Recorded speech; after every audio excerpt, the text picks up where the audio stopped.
Okay, this is the last of the video blogs. Or, um, we're going over some stuff on, final stuff on Wednesday.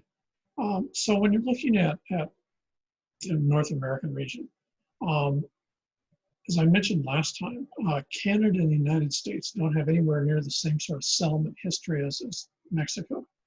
And Mexico, very, very huge urban populations really early on.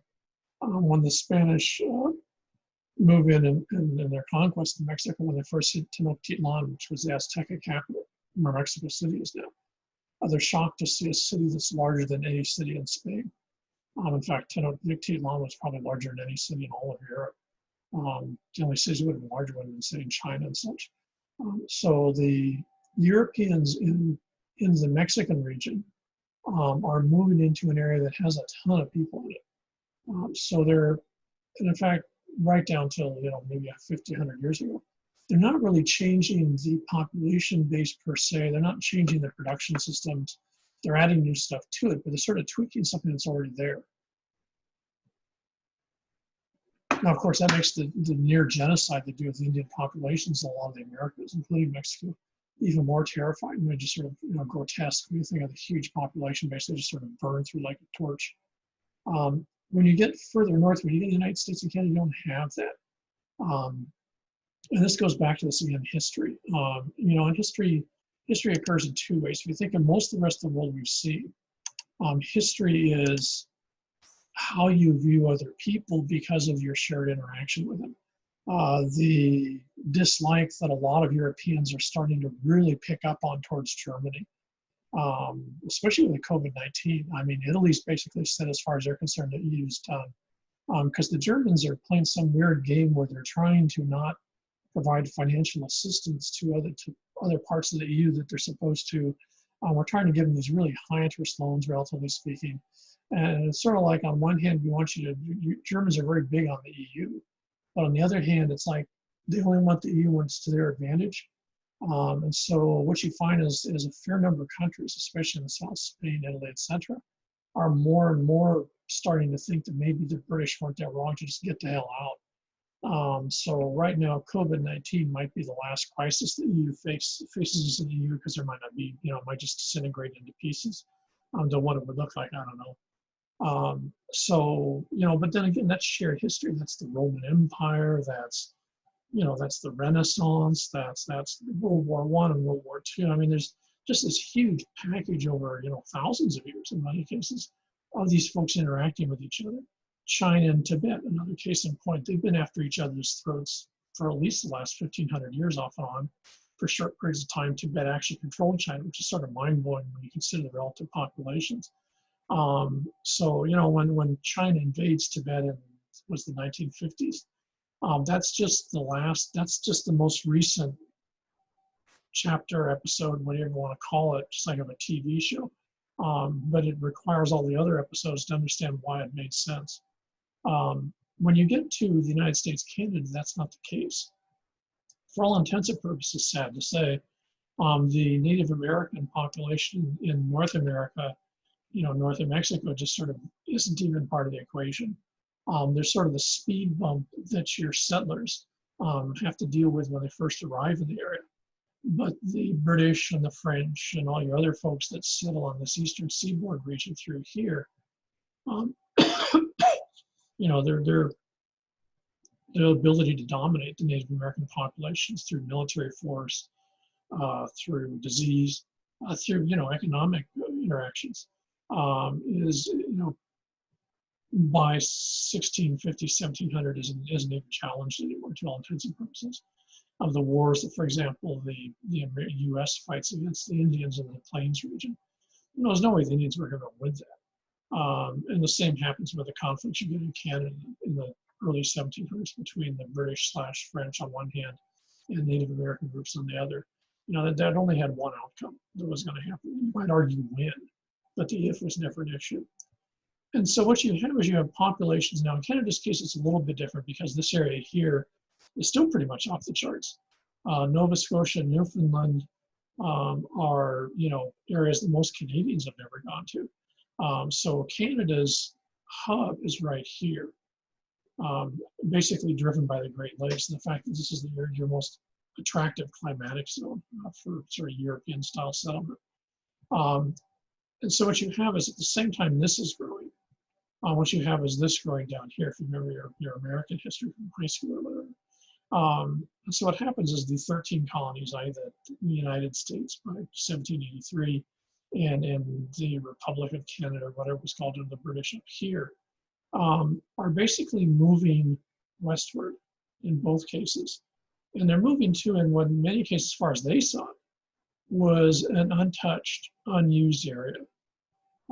Now, because of the difference in resources and attractiveness in terms of environmental, agricultural, whatever mineral exploitation, etc., the movement of Canada was a lot more complicated than it was in the United States, just because you don't have again, Canada bears some similarities for Russia. A lot of these rivers, once you get off of here, the rivers you got aren't your friends. And you've got the enormous Rockies in here, which is basically, as you can see, pretty much isolate this area. So the movement of Canada was a lot more fractured, but nonetheless, it was very much the same as here in the United States. It was basically, this way, the classic way, the forest breathing, whoever, go westward, young man, which in the 19th century for both these areas was a term that, again, I think it was really, I don't know if it started to be popularized because it owned the New York newspapers, was the idea of manifest destiny. And so what you get in North America with both Canadians and US types is this attitude that they acquired by the 1700s that God has basically given them, and they very much saw this as part of the divine. God had given them this whole continent to use and fill up. It's almost like they won a lottery. But their obligation was to work hard, to make lots of money, to be successful, and to civilize this world. And so this becomes this part of North America. Now, of course, the Mexican part doesn't have anything to do with that because they've got civilizations. The Spanish are just trying to convert them to Catholicism, Spanish control, etc. But once you get north of here, you end up with this classic westward migration, manifest destiny logic. And it's really important to understand that because that still has a huge impact in the way that Americans see the world around them. Canada, not so much. I'd say Canadians sort of grow up by the mid-20th century. I would argue Americans never have. So what you get is always this sort of two things. You guys can classically see this. You sort of see it here with the idea of people moving to Vegas or someplace else because they're going to be more successful and get ahead. They're going to go somewhere. This enormous mobility that you see in the United States, that people stay in the same house for 3.7 years, that people go through, like you guys will statistically, especially now in COVID-19, I suppose, you guys are going to go between 4 and 6 careers. You'll change job every 5 years. That's sort of bizarre statistic that, if you look at Europeans or something, they just sort of like shake their heads. It just doesn't make any sense to them. Canadians, not quite as much. They don't move around as much, but they do change jobs a fair amount. So this very much the idea that if you went west, there always was new opportunities, new potentials, new ways to be successful. And so there was this sort of idea, and one of the side effects is kind of the self-made person. The person who, as they go somewhere, they make themselves into something, they reinvent themselves in something new. This is still so much a part of the American ethos. It started hard to even grasp until you realize, for example, any decent American politician, everyone running for president right now, is always very clear about the fact that they came from nothing and made themselves into something, regardless of what's actually true or not. It's been a huge problem for Trump, who was running for election originally, was the fact that he came from an incredibly wealthy, multimillionaire family. So he had to make it very clear that, he didn't get any money from his dad, he had to make it on his own, which turns out not to be true. But nonetheless, that's the mantra you have to have in the United States. The United States is a Bill Gates type of place. You learn how to make computers, you do them in your garage, and then they're worth more money than God. So this idea of the self-made person, and that you do that by moving someplace new, and someplace new has more opportunity than someplace old. So one of the side effects is with both these societies, what you see is a real disinterest in the ways that work. Canadians are a little better about this, but Americans, as we pointed out all semester long, have an abysmal sense of history. Most Americans don't even have an idea where they live. But equally, they have very little idea of their history, their regional history, even their family history, but certainly their national history, like where they're from. And this has a huge impact because when you're going to talk about stuff, as Marx and a bunch of people pointed out over the years, and if you don't understand or remember your history, you're going to repeat it. So you're going to end up having the same discussion again and again and again because you don't remember not only the last time you had that discussion, but how you resolved it or what the result was.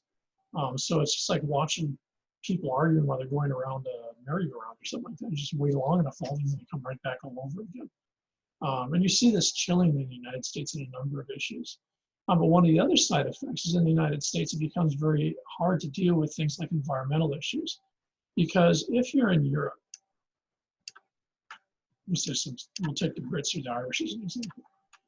Okay, now if you're Irish, the folks that identify themselves as Irish have been there for at least 3,000 years.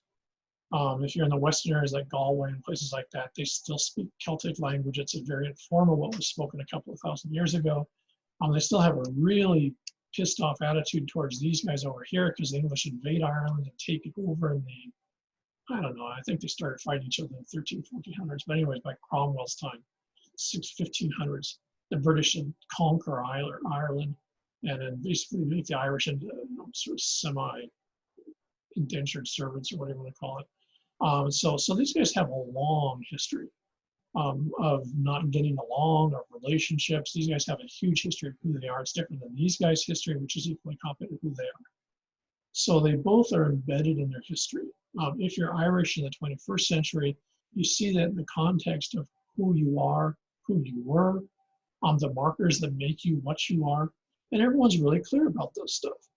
So for example, what we call Celtic immersion programs are a big thing in Irish schools. In fact, I believe in Ireland you have to take Celtic, you have to learn some course material in Celtic, in Irish Celtic.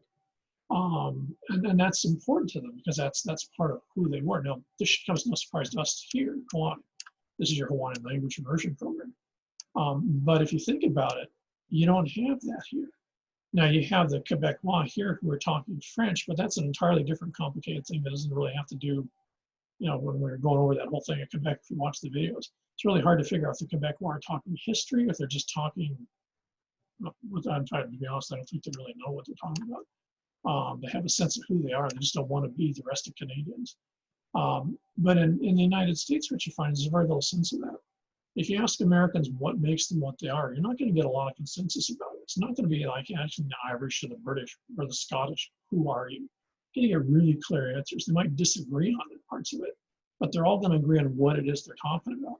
If you see this with the American political dialogue going on right now, especially between the two major political parties, what Americans are is something that Americans have no clue, and there's certainly no consensus on it. Is it language-based? Is it heritage-based? Is it where I'm from-based? And every group shops it out differently depending on what ethnic group you identify with. Can have a completely different set of agendas attached to it, and they're all within this area. What they do have in common is the idea that it's all very recent. It's all pretty much in the now, and what that means is there's very little sense of looking forward because you've never looked past. So if you live in someplace like Iowa, you look at this landscape and you think about, look at this landscape for a second.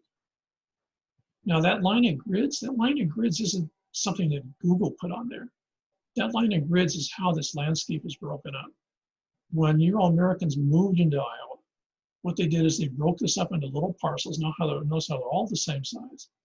And what they did is then people, farmed it and made it into their farms. And in many cases, they put their house on it. And notice how you see the houses and the buildings are all set up in this very rectangular, rectilinear system. This incredibly impressive geometric pattern, which is really weird when you look at it at this scale, because you suddenly realize it has nothing to do with the landscape. It's the Euro-American attitude about that. But of course, what that also means is because that's my property and that's your property and that's someone else's property, it also means that I can sell it. I can do all sorts of stuff to it. I can do anything I want to with it. And my main interest in it as property is how much money can I make out of it? What can I get out of this piece of real estate? I'm not really terribly concerned about leaving it for my kids, especially if you're a farmer, since a lot of kids don't want to be farmers. So there's very much an attitude that this is what I am. This piece of property here is a revenue generator. I don't see it as something I want to keep in the family. Now, this is very different than if you're in much of Europe. Irish, the French are probably the most famous. The French very rarely will sell property because they want to keep it for the kids. The kids might not necessarily want to be a farmer, and they'll maybe lease it out for someone else or rent it out so someone else will farm it for them. But they'll never, they don't, the idea of selling the rights to the land, actually selling the property, they would, most French think you're nuts for bringing that up. Americans sell property like, you know, like you buy coffee at Starbucks. They don't even think about it. And so what you get is this idea the landscape becomes mainly a source of revenue.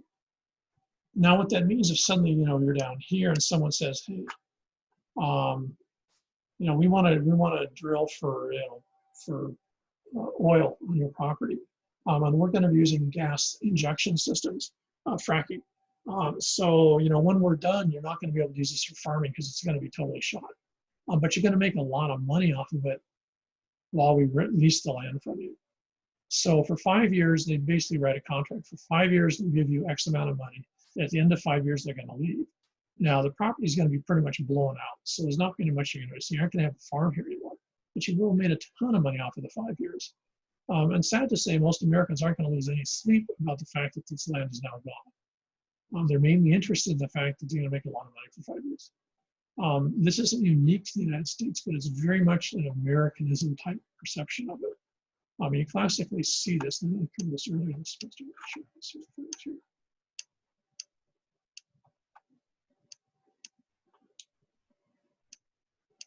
you see this when you get into Southern California.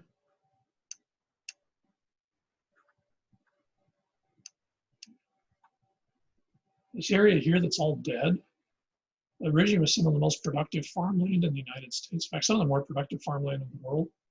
The farmers kept on over irrigating it, putting more water into it, putting more fertilizer in it, knowing full well by the 1950s, the federal forest, you know, whatever the farming guys are, the scientists were telling them, you know, you guys can't keep on doing this. You're going to sterilize the land because what's happening is salt's coming up. You know anything about plants? Salt's the fastest way to kill a plant. And the farmers didn't care. They were making money off of it. So I was like, well, I'll get one more season. I mean, one more season. So what you've got here, notice you've still got the grid. But now what you've got is a grid of desert. But this is a man-made desert.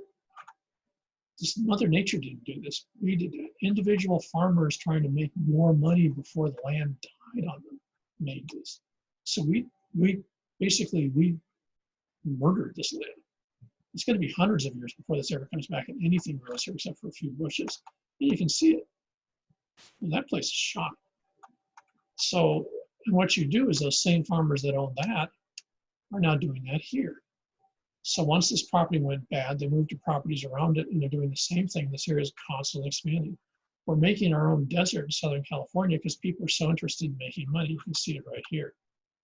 You see the dead sections, the remaining sections, and within 5 or 10 years, more and more of these are going to be looking like this, and the amount of available farmland is going to break down. And everyone's going to be like, oh no, what a disaster. And the problem is the guys that are farmers are thinking, hey, that's tough shit, but I made a lot of money on that.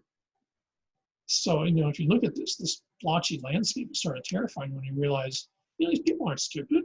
In many cases, they've gone to agricultural colleges, they know exactly what they're doing.